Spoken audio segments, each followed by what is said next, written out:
روزہ رکھا، بڑے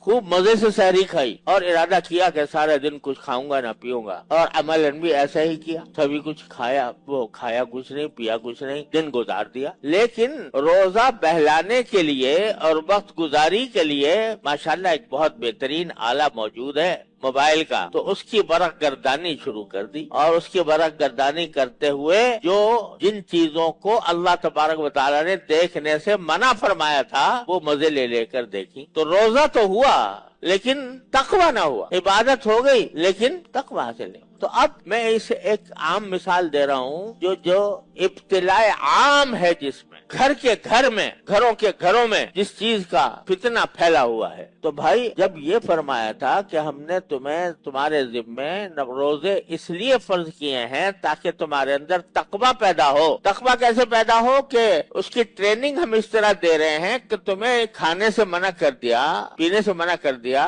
نفسانی خواہشات کی جائز ادائیگی سے منع کر دیا، اور تم نے اس کو قبول بھی کر لیا، کھانا بھی چھوڑ دیا، پینا بھی چھوڑ دیا، جائز طریقے سے اپنی جنسی خواہش پوری کرنی بھی چھوڑ دی، حلال چیزیں چھوڑ دی، میرے کہنے کی وجہ سے، میرے حکم کی تعمیل میں یہ سارے کام تم نے چھوڑ دیے۔ تو ماشاءاللہ یہ ایک مشق ہو گئی تمہاری کہ اللہ کے حکم کے آگے اپنی ہر خواہش کو قربان کرنے کی ایک مشق ہو گئی۔ لیکن اگر ایک طرف تم نے حلال چیزیں چھوڑ دی میرے کہنے پر، اور جو چیزیں پہلے ہی سے حرام تھیں وہ نہ چھوڑی، رمضان میں بھی جھوٹ بول رہے ہو، رمضان میں بھی غیبت کر رہے ہو، رمضان کے اندر بھی دل آزاری کر رہے ہو کسی کی، رمضان کے اندر بھی حقوق العباد کے خلاف کام کر رہے ہو، رمضان کے اندر بھی غصہ کر رہے ہو ناجائز، رمضان کے اندر بھی لوگوں کو ستا رہے ہو، رمضان کے اندر بھی تمہاری آنکھیں بند نہیں ہیں گناہ سے، رمضان کے اندر بھی تمہاری زبان گناہوں میں لت پت ہے،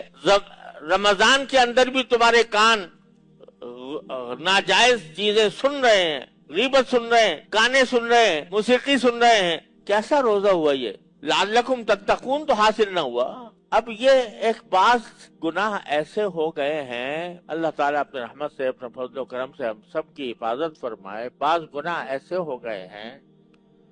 کہ معمولات زندگی میں داخل ہو گئے ہیں، جیسے پرو دیے گئے ہوں۔ جب سے یہ موبائل کا فتنہ آیا ہے تو گھر گھر میں، بڑے میں اور بچے میں، بالغ میں اور نابالغ میں یہ وبا پھیلی ہوئی۔ رکھا اس لیے تھا کہ بھئی تاکہ آسانی سے جب کبھی بات کرنی ہو کسی سے تو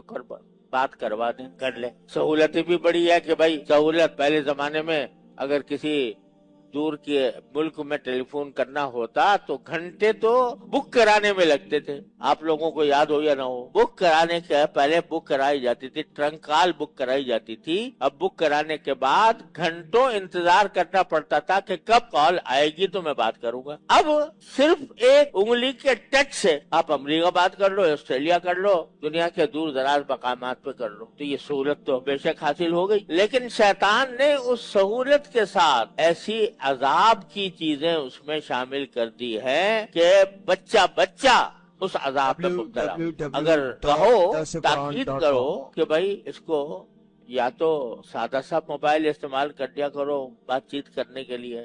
یا اگر بہت ہی ضرورت ہو تو اس کو احتیاط کے ساتھ استعمال کرو، احتیاط کے ساتھ کہ کوئی ناجائز اور حرام چیز اس میں نظر نہ آئے۔ لیکن مصیبت یہ ہے کہ جب کھولا تو خواہی نہ خواہی، چاہو یا نہ چاہو، کچھ نہ کچھ اس میں ایسی چیز آ جائے گی وہ چیز آ جائے گی جس کو حدیث میں ابلیس کے تیروں میں سے ایک تیر کہا گیا۔ النظر سہم من سہام ابلیس، نگاہ جو ہے وہ ابلیس کے تیروں میں سے ایک تیر ہے۔ وہ تیر جو پھینکتا ہے ابلیس انسانوں کو گمراہ کرنے کے لیے، غلط راستے پر ڈالنے کے لیے۔ قرآن کریم میں شیطان کا جو مقولہ مذکور ہے کہ جب شیطان کو رادہ درگاہ کیا گیا تو اس نے ایک تو یہ کہا تھا کہ میں لأغوینہم اجمعین، میں سارے انسانوں کو گمراہ کروں گا۔ اس کے لیے جملہ جو قرآن کریم نے نقل فرمایا دوسری جگہ وہ یہ میں یہ کروں گا وَلَأُضِلَّنَّهُمْ وَلَأُمَنِّيَنَّهُمْ وَلَآمُرَنَّهُمْ، کہ میں ان کو آرزویں دلاؤں، خواہشات پیدا کروں کہ یہ کام کر لو بڑا مزہ آئے گا، آرزویں دلاؤں گا، یہ کام کر لینا بڑا مزہ آئے گا۔ وَلَأُمَنِّيَنَّهُمْ لَأُضِلَّنَّهُمْ، پہلے تو یہ کہا کہ میں ان کو گمراہ کروں گا، صحیح راستے سے ان کو کسی بھی جہاں مجھے موقع ملے گا صحیح راستے سے ان کا راستہ ٹیڑھا کر دوں گا، ہاتھ پکڑ کے ٹیڑھے راستے پہ چلے۔